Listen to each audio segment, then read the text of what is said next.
दोस्तों, क्या आप जानते हैं मकड़ी अपनी जाल में खुद क्यों नहीं चिपकती? छिपकलियां दीवारों पर चिपक कर कैसे चल लेती हैं? तितलियों के पंखों पर पाउडर जैसा पदार्थ क्या होता है? और पहले मुर्गी आई या अंडा, जानने के लिए बने रहे वीडियो के एंड तक। नंबर 10, कुत्ता अपने शरीर के ताप को कम करने के लिए जीभ को बाहर निकालकर सांस लेता है, क्योंकि जीभ बाहर निकालकर सांस लेने से जीभ पर मौजूद जल का वाष्पीकरण होता है।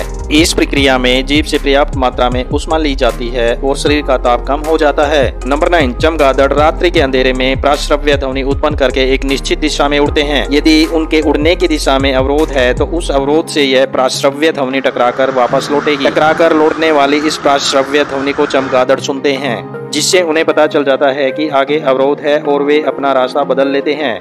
इस प्रकार चमगादड़ रात्रि के अंधेरे में भी उड़ सकते हैं। नंबर 8, चींटियां एक लाइन में कैसे चलती हैं? चींटियों में कुछ ग्रंथियां होती हैं जिनसे फेरोमोन्स नामक रसायन निकलता है। इन्हीं के जरिए वो एक दूसरे के संपर्क में रहती हैं। चींटियों के 2 एंटीना होते हैं जिनसे वो सूंघने का काम करती हैं। रानी चींटी भोजन की तलाश में निकलती है तो फेरोमोन्स छोड़ती जाती है और दूसरी चींटियां अपने एंटीना से उसे सूंघते हुए रानी चींटी के पीछे पीछे चली जाती है। नंबर 7, उल्लू अंधेरे में कैसे देख पाता है?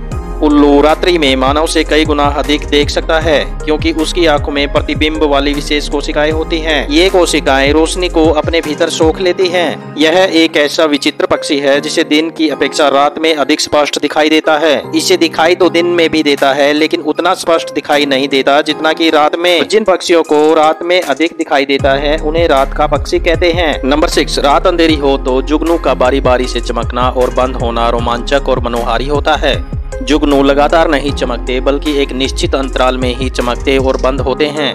आपको बता दें कि जुगनू के शरीर में नीचे की ओर पेट में चमड़ी के ठीक नीचे कुछ हिस्सों में रोशनी पैदा करने वाले अंग होते हैं। इन अंगों में कुछ रसायन होता है। यह रसायन ऑक्सीजन के संपर्क में आकर रोशनी पैदा करता है, लेकिन रोशनी तभी पैदा होगी जब इन दोनों पदार्थों और ऑक्सीजन का संपर्क हो। नंबर 5, घोड़े खड़े खड़े क्यों सोते हैं? पुराने जमाने में घोड़े जंगलों में रहते थे। तब वे भेड़िए, बाघ जैसे जानवरों के आक्रमण से बैठे हुए या लेट कर सोते समय खुद को बचाने में असमर्थ रहते थे। ऐसे में अपनी सुरक्षा के लिए उन्होंने खड़े होकर सोने की आदत डाली। खड़े होकर सोते समय गिरने से बचने के लिए उनके शरीर में एक विशेष प्रकार की क्रिया होती है। इनकी हड्डियों को आपस में जोड़ने वाले लिगामेंट्स उनके जोड़ों को मनचाहे समय तक के लिए फिक्स कर देते हैं। इसी कारण घोड़े आराम से खड़े होकर बिना गिरे सो लेते हैं।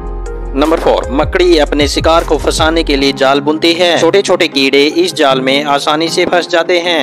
इन कीड़ों का जाल से निकलना काफी मुश्किल होता है, लेकिन मकड़ी खुद उस जाल में एक जगह से दूसरी जगह आसानी से घूम लेती है। वास्तव में मकड़ी का पूरा जाल चिपकने वाला नहीं होता, वह इसका कुछ ही हिस्सा चिपचिपा बुनती है और जिस हिस्से में मकड़ी खुद आराम करती है वह बिना चिपचिपे पदार्थ के बनाया जाता है, इसलिए वह आसानी से अपने जाल में घूम लेती है। नंबर 3, छिपकली के पैर छोटे छोटे और शरीर बेलनाकार होता है। इनके पैरों की बनावट कुछ ऐसी होती है कि जब छिपकली दीवार के ऊपर चलती है तो उनके पैरों और दीवार के बीच निर्वात अर्थात शून्य पैदा हो जाता है, जिस कारण उनके पैर दीवार पर चिपक जाते हैं। बाहरी हवा का दबाव भी उसे दीवार पर चलने में सहायक होता है। नंबर 2, तितली के पंख बड़ी महीन झिल्ली से बने हैं, जिनमें बारीक नसों का जाल सा होता है। ये महीन झिल्ली हजारों नन्ही नन्ही पपड़ियों से भरी होती है। हर पपड़ी एक कोशिका का विस्तार है। जब आप तितली को पंख से पकड़ते हैं तो आपके हाथ में जो पाउडर जैसा पदार्थ आता है वो ये पपड़ियां ही हैं। इन पपड़ियों के 2 उपयोग हैं। पहला ये कि वो पंखों को रंग प्रदान करती हैं और दूसरा उनकी रक्षा करती हैं। नंबर 1, पहले मुर्गी आई या अंडा?